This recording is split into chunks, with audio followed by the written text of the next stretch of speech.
Trigger at attempts hiding. to extort 3 days wealthy later, family. Ruth called Elizabeth me. called me Miss crying Thelma, after the first you need article. to see something. I can't do Can this. you meet me at the old They're guest making me house? sound crazy. Why? Everyone I I don't know know is his reading anymore. these lies. Just trust me. I know it's hard, honey. Tomorrow, 2 but o'clock. lies only work I when almost said truth no. stays silent. That chapter What was if the closed, judge believes and I them? wasn't interested What in if I reopening testify it? and nothing But changes? Ruth's voice had an urgency Then at least that you made spoke. me curious. At least you The tried. next afternoon, That's more than I most drove people back ever to the do. coast for the first She showed up time to court since looking selling. fragile but The determined. sight of Langford wearing Guest a House simple hit blue me dress, harder than no expected. makeup, They'd nothing already that could started be called renovation attention-seeking or scaffolding dramatic. climbing the walls. Brandon's lawyer went Construction after her crews immediately. swarming like ants. Ms. Morrison, Ruth met me in the isn't parking it true lot, you signed a looking settlement nervous. agreement with the Whitmore What's going family on? 8 years ago? I asked. Yes. You need to talk to the and new that owners. agreement included They're a non-disclosure inside. clause. She led me through Yes, the construction chaos. So to you're what used violating to a be my legal private contract office. to be here today. 2 men in suits. Elizabeth's sat lawyer at a objected. temporary table. The covered judge in sustained blueprints. it. But the Mrs. seed was Robinson, planted. The older She was a one contract stood, breaker, extending his hand. unreliable, I'm James possibly Chen, money motivated. primary investor came the in real coastal attack. renovations. Ms. Morrison, thank you for coming. you've been treated for Ruth depression said you and needed to anxiety, speak with correct? Me? We do. Yes. After He my gestured marriage to to a Brandon chair. Pierce, We've run and into you've a been problem with the hospitalized for renovation. mental health issues. My stomach dropped. Once after. What kind of problem? Yes or no, please. The kind that makes Yes, us want but to the reason renegotiate was our purchase. Thank you. James pulled No out a further document. questions. When we did the They made full her structural sound inspection, unstable without we letting found her explain significant that Brandon had foundation driven her issues. to a breakdown. Water damage would that his rot, systematic electrical psychological problems that abuse weren't had required disclosed. years of therapy Fixing to everything will overcome. cost another When Thomas $200,000. cross-examined, he let I felt Elizabeth sick. tell the full The story. inspector I used Ms. said Morrison everything was fine. Please describe Your your marriage inspector to missed a Brandon lot, Pierce, or didn't look and she hard did. enough. Every James controlling studied me. behavior, Legally, every we could sue you manipulation, for non-disclosure every and time force he'd you to made her pay doubt for her own repairs. sanity. But we The prefer a time he'd different hidden her solution. car keys and Here it convinced comes, her I she'd thought. lost them, They're going to take then back found the them money, days later in void his the pocket. sale. The Leave way me he'd with isolate nothing. her from friends What by solution? calling them bad influences. We want you to stay on as how his general mother manager had once coached we him on reopen. ways to maintain 5-year control. contract. Patricia competitive Whitmore salary, told him to control full my benefits, benefits. Elizabeth said. He slid a paper her across voice the steady table. now. We've She talked said to a your wife former who has guest, her own resources, Mrs. Robinson, is a wife who They might rave about leave. you. She Your taught him that keeping hospitality, me dependent kept your me attention loyal. to detail, The courtroom was the way you silent. made people feel Brandon's at home. lawyer tried to recover. That's worth more than any Ms. building. Morrison, Do I you have stared any at the evidence contract, of these alleged numbers conversations and between terms Brandon blurring and his his mother? mother? You want to hire me to run the place I sold you? We want to hire the woman who built this reputation from nothing. James smiled. I have journals, dated entries from during my marriage, describing what I witnessed and experienced. I brought them today. She hadn't told us about the journals. Smart woman, keeping her strongest evidence hidden until it mattered most. The judge reviewed them during a recess. When court resumed, her face was grim. I'm ready to hear closing arguments, she said. Thomas stood. Your Honor, this case was never about money. It was about control. Brandon Pierce is a man who cannot accept that his ex-wife chose her own well-being over his comfort. Rather than accept responsibility, he and his family have attempted to destroy 2 women whose only crime was setting boundaries. Brandon's lawyer countered with arguments about legal procedures, proper documentation, Cassandra's responsibility to marital assets. But his voice lacked conviction. The journals had changed everything. The judge took 3 days to issue her ruling. When we returned to court, Brandon looked smaller somehow, his expensive suit unable to hide the defeat in his posture. Patricia Whitmore wasn't there, a notable absence that spoke volumes. After reviewing all evidence and testimony, the judge began. I find the plaintiff's case to be without merit. Furthermore, I find evidence of malicious prosecution and witness intimidation. Cassandra grabbed my hand. The lawsuit is dismissed with prejudice.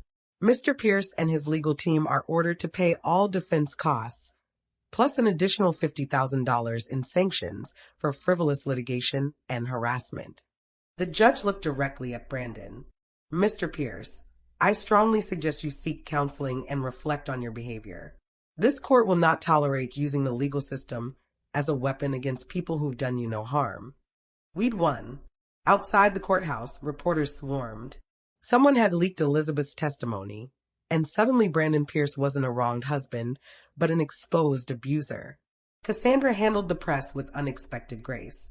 My ex-husband needs help, and I hope he gets it. But women shouldn't have to sacrifice their safety or sanity to protect men's reputations. I'm grateful to every woman who spoke up, including my mother, who taught me that dignity is worth fighting for. Later, at a quiet diner away from cameras, Elizabeth joined us for coffee. Thank you, she said simply, for giving me a reason to stop hiding. Thank you for being brave enough to tell the truth, I replied. What will you do now? Cassandra asked her. Elizabeth smiled, and it was the first real smile I'd seen from her. I think I'll write a book. About recovery, about rebuilding. Maybe it'll help someone else who's where I was. We exchanged phone numbers, promises to stay in touch. She left looking lighter than when she'd arrived, like telling her story had released weight she'd been carrying for years. In the parking lot, Cassandra and I sat in my car, neither of us quite ready to drive away from this moment. I keep thinking about all the moments this could have gone differently, she said. If you hadn't sold the house, if I'd stayed with Brandon, if Maria hadn't been brave enough to come forward. But those things did happen, and we're here because of them. Are we okay now, Mama? Really okay? I thought about that question seriously. Were we okay? Had we healed what broke between us? We're better than okay, I said finally. We're real with each other. That's worth more than okay. She started crying, the relieved kind of tears that come after holding strong for too long. I wasted so many years being ashamed of you, of us, of everything that made me who I am. You're not wasting them anymore. That's what matters. We drove back to the coast as sunset painted the sky orange and purple. When we pulled up to Langford Guest House, now officially a boutique hotel, but still somehow mine in the ways that mattered, Ruth was waiting on the porch with champagne. Figured you'd want to celebrate, she said, grinning. We sat on that porch until dark, three women who'd learned that sometimes the only way to win is to refuse to surrender, even when the odds look impossible. That night, back in my cottage, I found a letter slipped under my door. The handwriting was shaky, elderly. Mrs. Robinson, my name is Patricia Whitmore. I owe you an apology that words cannot adequately express. I was wrong about everything. I taught my son to value control over compassion, and I nearly destroyed innocent people to protect his ego. I'm seeking help. I'm making amends. I know you have no reason to forgive me, but I wanted you to know that your courage changed me. Sincerely, Patricia. I read it twice, looking for manipulation or hidden agenda. But all I found was a woman who'd finally seen herself clearly and didn't like what she saw. Forgiveness wasn't something I was ready to give. Maybe I'd never be ready. But understanding that hurt people, that I could manage. I put the letter in a drawer and went to bed feeling something I hadn't felt in months. Peace. The legal battle was over. The relationships were healing. The lessons had been learned, painful as they were. But one chapter still remained unfinished. Because 3 days later, I received a call that would test everything Cassandra and I had rebuilt and force us to decide whether the mother-daughter bond we'd salvaged was strong enough to survive one final revelation about the past. The call came at dawn, my phone buzzing against the nightstand like an angry insect. Mrs. Robinson? This is Memorial Hospital. You're listed as emergency contact for Samuel Robinson, Jr. My heart stopped. I don't have a son named Samuel, Jr. According to our records, you're the biological grandmother of the patient. His mother, Linda Hayes, is the one who provided your information. She's asking for you. I sat up so fast the room spun. I don't understand. My husband died 25 years ago. There's no son. But even as I said it, something clicked in my memory. A conversation Samuel and I had a few months before he got sick, when he'd come home late smelling like perfume that wasn't mine. Thelma, I need to tell you something, he'd started. Not now, Samuel. I'm tired. It's important. Then it can wait until tomorrow. Tomorrow never came. Cancer moved fast, and by the time I thought to ask what he'd wanted to tell me, he couldn't speak anymore. Mrs. Robinson? Are you still there? I'm here.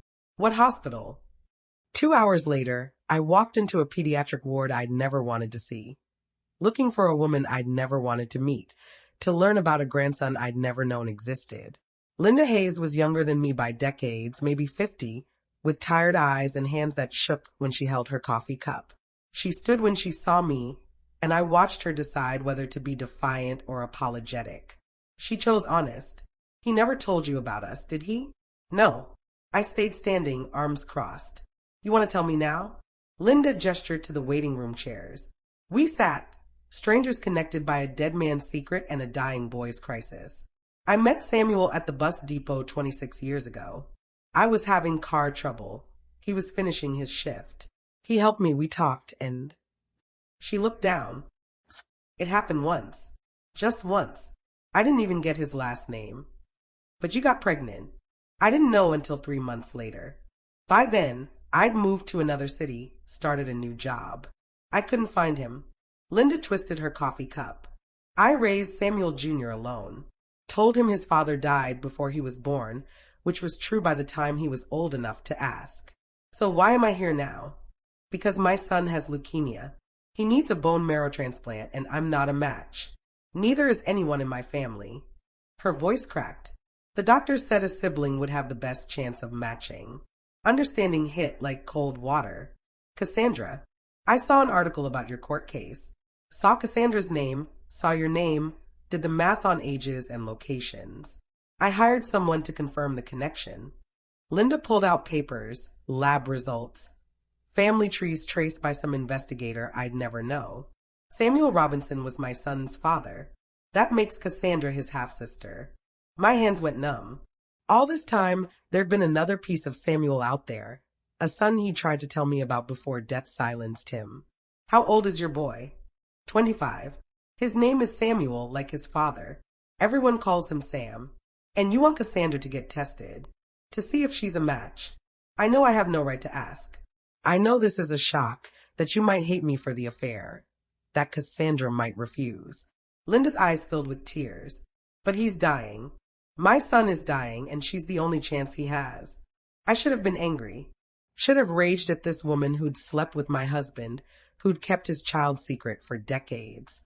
Should have protected Cassandra from this revelation that would shatter her image of her father. Instead, I felt tired, and sad, and strangely not surprised. Samuel had been a good man, but not a perfect one. I'd known there were things he'd kept from me, shadows in his kindness. Maybe this was always there, waiting to surface. I need to see him, I said. Your son. Before I tell Cassandra anything, I need to see him. Linda led me down sterile white hallways to a room where machines beeped and monitors glowed. In the bed, a young man slept, his face so much like Samuel's it hurt to look at. He had his father's nose, his father's hands, his father's way of frowning even in sleep. He was dying in the same hospital where Samuel had died, history echoing across generations. Sam, Linda said softly, touching his shoulder. Someone's here to meet you. He opened eyes that were pure Samuel, brown and gentle and confused. Who are you? He asked me. I'm Thelma Robinson. I was married to your father. Understanding flickered across his thin face. The wife. Mom told me about you. Said Dad wanted to tell you about me, but never got the chance. He didn't. I'm sorry for that. For being a secret. Sam tried to sit up, failed, fell back against pillows. I don't want to cause problems. Mom shouldn't have contacted you.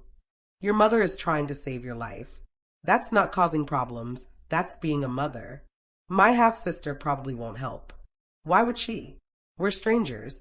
I looked at this young man, this piece of Samuel I'd been robbed of knowing, and made a decision that would either heal my family or destroy what was left of it. Let me talk to her. Telling Cassandra was the hardest conversation of my life. We sat in my cottage, sun streaming through windows, while I explained that her father had been unfaithful, that she had a half-brother, that he was dying and needed her help. She didn't cry, didn't yell, just sat there processing information that rewrote her entire history.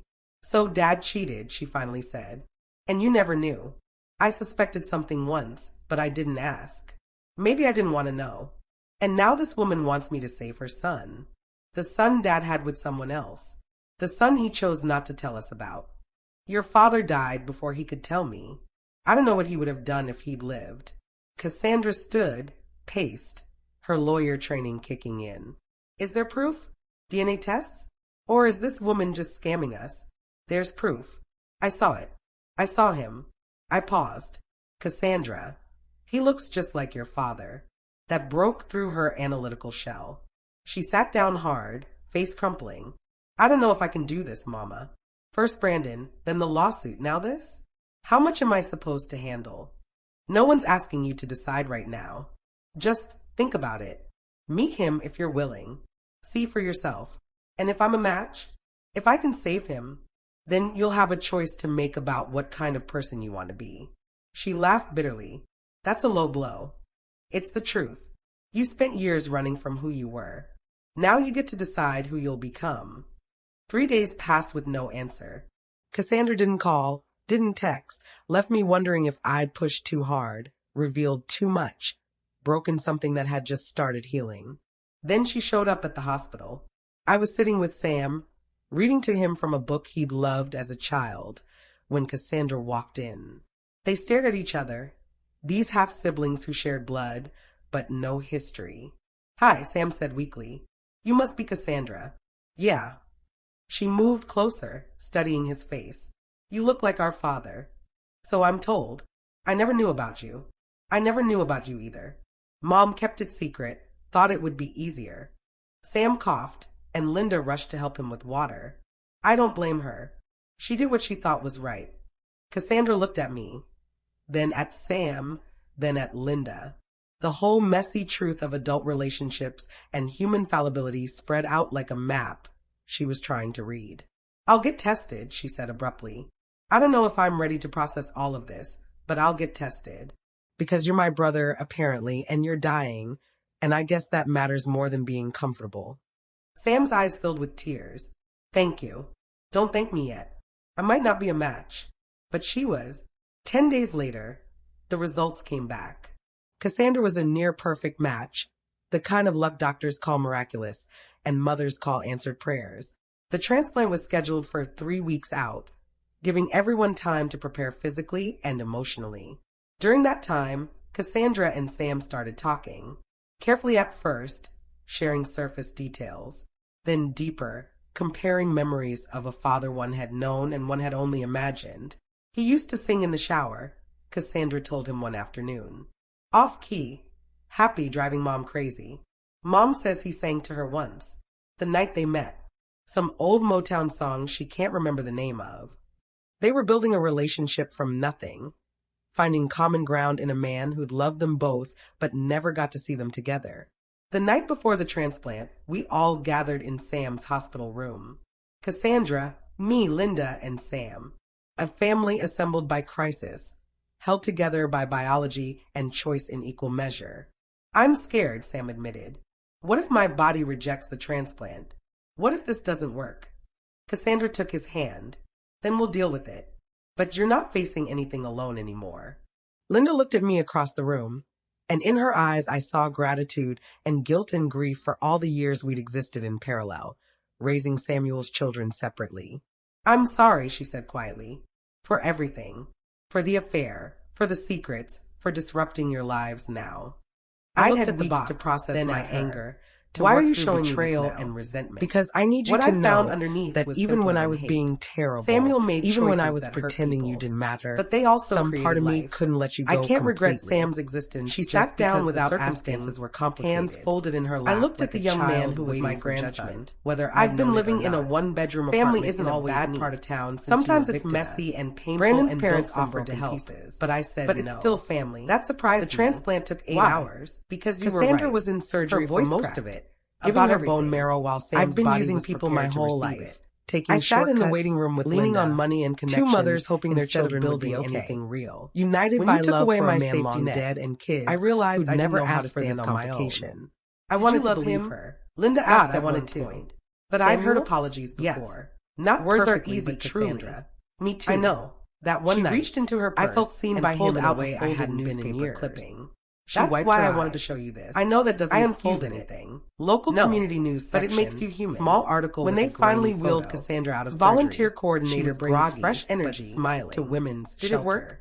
Too early to tell, Cassandra said. Hair pulled back, no fancy clothes, standing with a group of women in front of a building I didn't recognize. The next 3 weeks, I've been volunteering there for 6 weeks, watching Cassandra heal from her surgery, teaching resume rejection and helping women interview and every complication the doctors warned about. There were days women who remind me of you, Mama.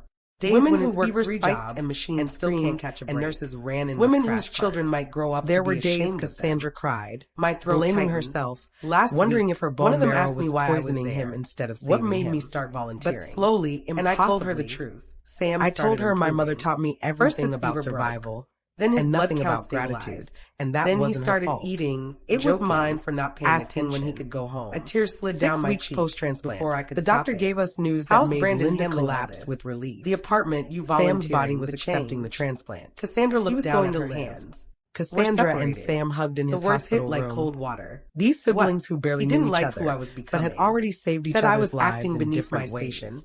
I guess we're family now, sudden poverty consciousness. I guess we are. She laughed later bitterly. When everyone else turns had out he married me because me and Cassandra in the quiet hospital hallway. When I stopped climbing and started looking back at where I was so angry at Dad, he lost interest for cheating. Oh, baby, for lying. For dying before we could talk about it. Eyes red. But then I met Sam, and he was exactly who I deserved. So kind and funny and real. Now I can need I to hate figure Dad out for who I creating am that? without him, You without don't have to money, hate him or without forgive him. pretending. You can just accept We sat in that he was silence for a complicated, moment, like all of us. outside my window. Like me, she said Birds softly. argued over seeds I was so in my awful garden. to you, and you forgave I'm not me. here asking you I to never fix had to this, forgive you, baby. Cassandra continued. I just had to wait I'm for not you asking to for find money your way back or to move in. She laid her or head for on my you shoulder, to make everything okay. exhausted and relieved I just needed and you to know that transformed by losing everything you we'd gave me survived. was the best What thing happens that now, ever she happened asked. to me. Now we You keep didn't living. lose everything, We baby. keep building. You still have me. We keep choosing She each started other, crying even then. when it's hard. Real sobs I that kissed shook her whole forehead. body. Now I we're a moved family to sit beside again. her, Bigger pulled and her into my messy and more arms the way I complicated used to than when she before. was small and But the world real. felt too big. Finally real. I was so 3 horrible months to you, later, she choked out. Sam was released At the from wedding, the hospital, at the party, fully recovered. For years. He moved into How a can you small even apartment stand near to look at mine, me? started taking Because you're classes my at the daughter. community college, Because I see who and you're became trying a to regular become, fixture not at just Sunday who you dinners were. I'd started hosting. I stroked her hair. Linda came Gray to now some of mixed those with brown. dinners, and we But, built a careful Cassandra, friendship based this on has to honest stick. conversations You about can't come back Samuel, to me just to about leave raising again when kids life alone, gets comfortable. about I forgiveness know. and moving She forward. pulled back, wiping Cassandra her stayed face. at the nonprofit. That's why I'm not eventually asking got for promoted to anything. director. I just needed and you to started see dating that a I'm social trying. worker named That your Marcus, who lesson treated worked. her like she was I valuable studied her instead face, of decorative. looking for the She performative introduced him Greek to us I'd at one of seen those Sunday before. dinners, The and I finding watched him only help her wash exhaustion dishes and while something Sam that told looked terrible like hope. jokes, and How Linda bad is the apartment? tried not to laugh Roaches. too loud. Thin This walls. was my family now. A neighbor who plays music Imperfect until and 3 assembled a.m. from broken pieces. She but smiled mine weakly. nonetheless. It's humbling. That night, Good. after everyone Humility left, looks better Cassandra on you than stayed designer to help me clothes clean up. ever did. You know what I realized We talked today? for She 2 said, more drying hours. plates. She told For me about years, the I was women at the chasing this shelter, idea of about perfection. learning to budget on her Perfect new job, salary as a perfect nonprofit husband, coordinator, perfect life. about how And I was strange it felt to miserable. shop at thrift And now, stores and cook her now own I have a meals. half-brother I'm I learning told to her love, about my sewing a mother I classes, almost about lost, the piece of my a cottage, job that about matters, learning and to live Sunday small dinners and that feeling feel like bigger home. than I ever had. She smiled. When she finally It's stood messy to leave, and complicated. she but it's hesitated real. at the door. And real is so Mama, much better than can I perfect. ask you something? I pulled her into a Anything. hug. Do you think Daddy This daughter would be who proud of traveled who I'm so becoming, far from me and or found her way disappointed back, in who I was? and whispered what The I've been question waiting broke years something to in say. my chest. Welcome Samuel home, had baby. died before Welcome he could home. see what our daughter became. Outside my window, before he could guide the her stars through the came hard out parts over of my growing small up. cottage. Your And father somewhere in loved the you distance, unconditionally, the ocean I said sang its carefully. endless song But of he things also ending and believed in beginning and accountability. finding their way back He'd to be shore. proud you're trying to do We'd better. survived betrayal That's and all any lawsuits parent and wants. secrets that could She have nodded, destroyed us. tears starting We'd again. learned that family I isn't who miss you're him. born to. I miss but who I might have choose been if to he'd keep lived. choosing when it would be easier You can't change to the walk past, away. baby. And in the Only end, the we future. chose each other. After she left, Not because I it sat was on my easy, porch but swing because it until was dark, real. thinking And about real, second chances as my daughter and whether finally people really understood, change is or worth just get fighting better for. at hiding. 3 days later, Ruth called me. Miss Thelma, you need to see something. Can you meet me at the old guest house? Why? I don't own it anymore. Just trust me. Tomorrow, 2 o'clock. I almost said no. That chapter was closed, and I wasn't interested in reopening it. But Ruth's voice had an urgency that made me curious. The next afternoon, I drove back to the coast for the first time since selling. The sight of Langford Guest House hit me harder than expected. They'd already started renovations, scaffolding climbing the walls, construction crews swarming like ants. Ruth met me in the parking lot, looking nervous. What's going on? I asked. You need to talk to the new owners. They're inside. She led me through the construction chaos to what used to be my private office. 2 men in suits sat at a temporary table covered in blueprints. Mrs. Robinson, the older one, stood, extending his hand. I'm James Chun, primary investor in coastal renovations. Thank you for coming. Ruth said you needed to speak with me? We do. He gestured to a chair. We've run into a problem with the renovation. My stomach dropped. What kind of problem? The kind that makes us want to renegotiate our purchase. James pulled out a document. When we did the full structural inspection, we found significant foundation issues. Water damage would rot, electrical problems that weren't disclosed. Fixing everything will cost another $200,000. I felt sick. The inspector I used said everything was fine. Your inspector missed a lot, or didn't look hard enough. James studied me. Legally, we could sue you for non-disclosure and force you to pay for repairs. But we'd prefer a different solution. Here it comes, I thought. They're going to take back the money, void the sale, leave me with nothing. What solution? We want you to stay on as general manager once we reopen. 5-year contract, competitive salary, full benefits. He slid a paper across the table. We've talked to your former guest, Mrs. Robinson. They rave about you. Your hospitality, your attention to detail, the way you made people feel at home. That's worth more than any building. I stared at the contract, numbers and terms blurring together. You want to hire me to run the place I sold you? We want to hire the woman who built this reputation from nothing. James smiled.